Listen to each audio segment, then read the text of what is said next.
Hello friends,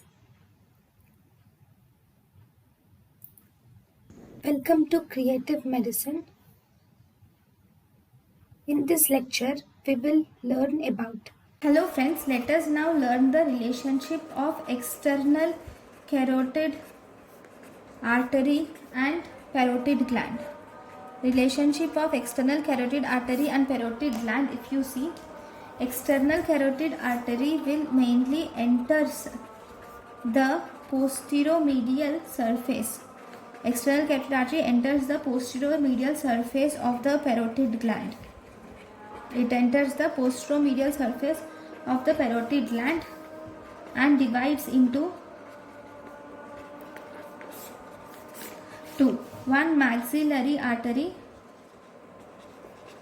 which emerges. This maxillary artery emerges from anteromedial surface. It emerges from anteromedial surface and superficial temporal artery,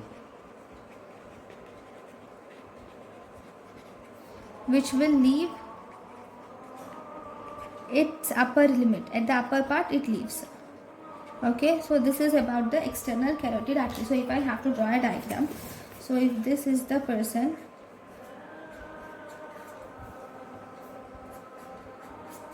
not a good picture, I know, and think this is the parotid gland. Now it is emerging. So the external carotid artery arises from the posterior. This is posterior side, posteromedial part, and goes up, and it forms a maxillary artery which emerges in anteromedial surface, and the superficial temporal artery leaves from the upper limit.